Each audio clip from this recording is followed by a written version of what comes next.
Compania perfectă nu există.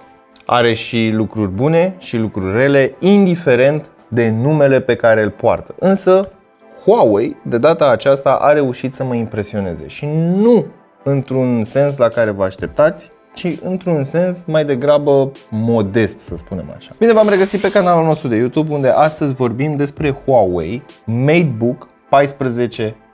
Un super refresh pentru linia lor de laptopuri de 14 inch. Mari diferențe nu există. Acum nu vă imaginați că o să fie o picătură de apă versus o picătură de ulei. Însă, modelul acesta este mult mai rafinat, din punctul meu de vedere, față de ceea ce am mai văzut până acum de la Huawei. Și ca un mic spoiler alert, avem 90 de Hz, super audio, porturi decente și o performanță suficientă cât să te satisfacă atunci când ai apeluri video, atunci când vrei să scrii următorul tău roman, atunci când vrei să-ți corectezi imaginile din punct de vedere al culorilor sau, de ce nu, să editezi un videoclip mic, Full HD, fără absolut nicio problemă. Hai să vedem despre ce este vorba. Huawei nu a schimbat foarte mult rețeta față de modelele anterioare.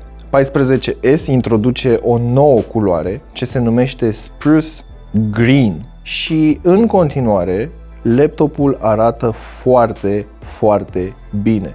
Muchii cu șanfren, aluminiu, finisaj mat, iar logo-ul este aici mare cu finisaj de oglindă fix în centrul capacului. Dacă mă întrebați pe mine, aș fi vrut să fie un pic mai mic, mai subtil, dar nu mă deranjează, este vorba doar de o preferință personală. Laptopul măsoară 14 inch în diagonală și cântărește undeva la 1,43 kg.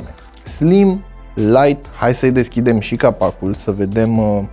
De fapt nu, hai să vorbim prima oară despre porturi. Două mufe USB tip C, dintre care una este Thunderbolt, HDMI, Combo Jack Audio 3.5 și o mufă USB tip A 3.2 Gen 1 pentru conectarea accesoriilor sau a altor dispozitive. Aș putea să le spun legacy în momentul acesta, pentru că, după cum am observat, piața și tehnologia tinde către USB tip C. Așadar, probabil în câțiva ani de zile mufa tip A va fi obsolet, cum zic americanii. Hai să deschidem și capacul și uite, așa arată laptopul cu capacul deschis. Avem un ecran foarte interesant, 90 de Hz, 2520 pe 1680 de pixel, 213 pixel per inch, luminozitate de 400 de nits și, surpriză, acoperă 100% din spectrul sRGB. Motiv pentru care am zis la începutul videoclipului că poți face corecții de culoare la videoclipuri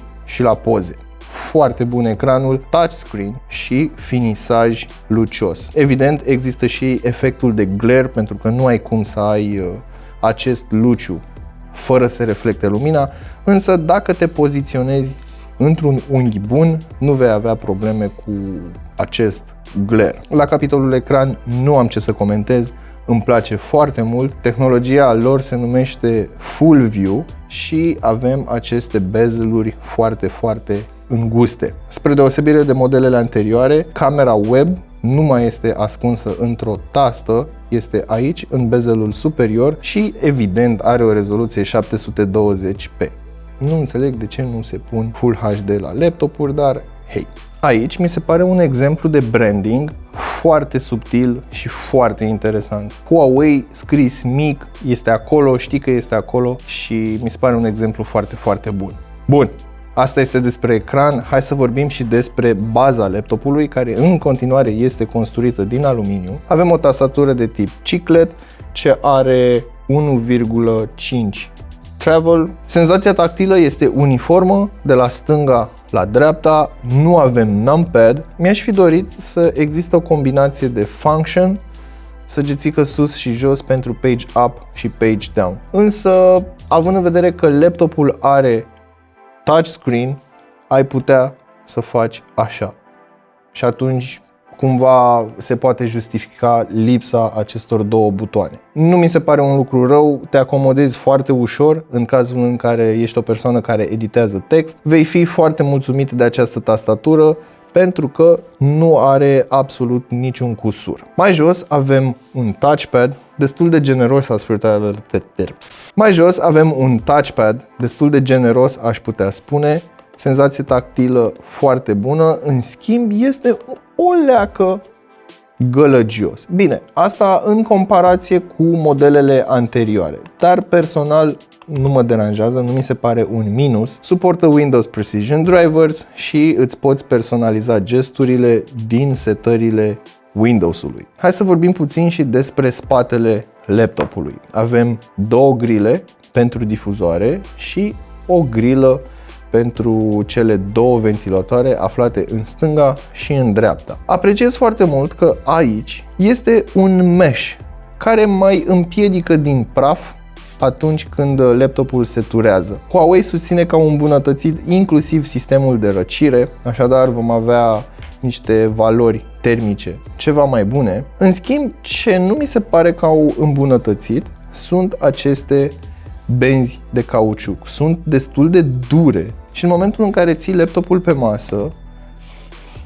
destul de ușor să dai peste el și să-l azvârli de colo-colo, mai ales dacă este la încărcat și te împiedici de cablu. Uite, dacă te împiedici de laptop, riști să-l iei după tine. Asta mi se pare un lucru pe care ar trebui să-l aveți în vedere atunci când, eu știu, sunteți dezordonați ca mine și luați cablurile în picioare. Cam asta ar fi de spus despre exteriorul acestui laptop, despre felul în care Huawei au scos încă un model care pare a fi similar cu cele anterioare, însă magia se întâmplă la interior. O parte din ea ați văzut-o cu ecranul. Hai să vorbim puțin și despre configurația laptopului și multimedia, pentru că sistemul audio a primit un upgrade destul de considerabil, aș putea spune. Evident, pentru că nu este unul de gaming, nu am făcut și alte teste mai complicate, așa că m-am rezumat la Cinebench. Avem un i5 generația 11, mai precis 11300H, 1413 puncte în single core și 5983 de puncte în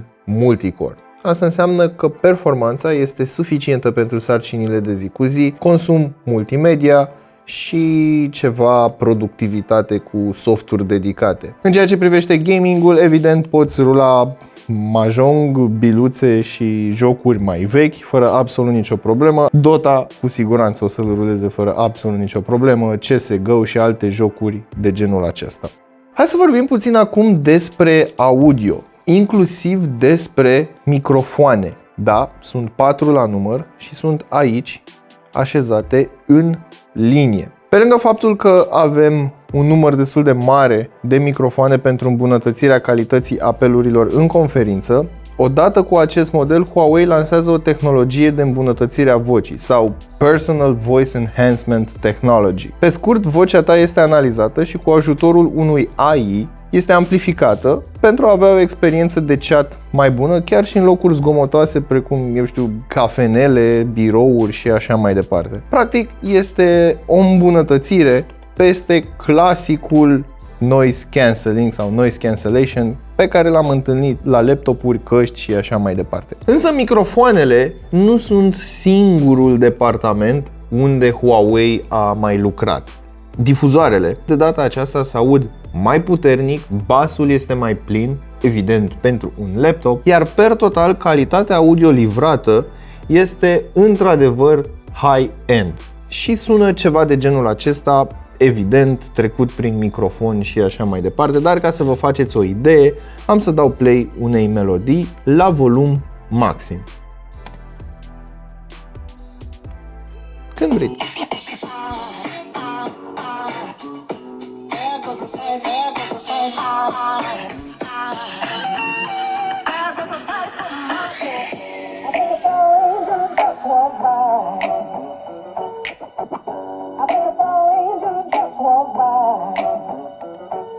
Cam asta ar fi de spus despre laptop în sine. Hai să vorbim puțin și despre conectivitate, unde avem Wi-Fi 6 Iar la capitolul baterie avem un acumulator de 60 de Wh ce se încarcă cu un alimentator de 90 de W, iar conform celor de la Huawei, bateria poate rezista până la 13 ore de playback continuu al unui videoclip Full HD. Evident, scenariile diferă, însă l-am testat aproape o zi întreagă de muncă fără să-l încarc.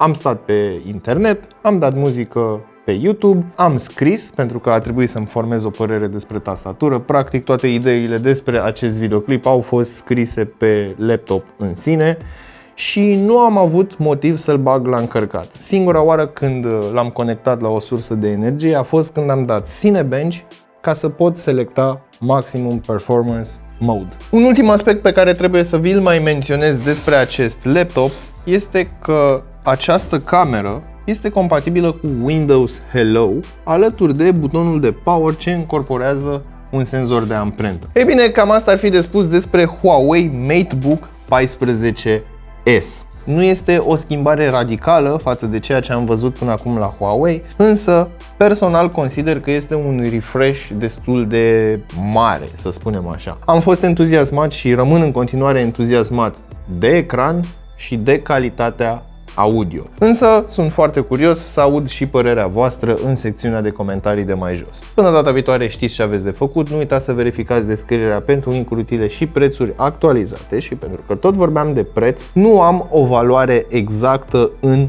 momentul acesta. Așadar, când voi afla datele complete, evident le voi pune în descrierea videoclipului. Dar până atunci, numai bine!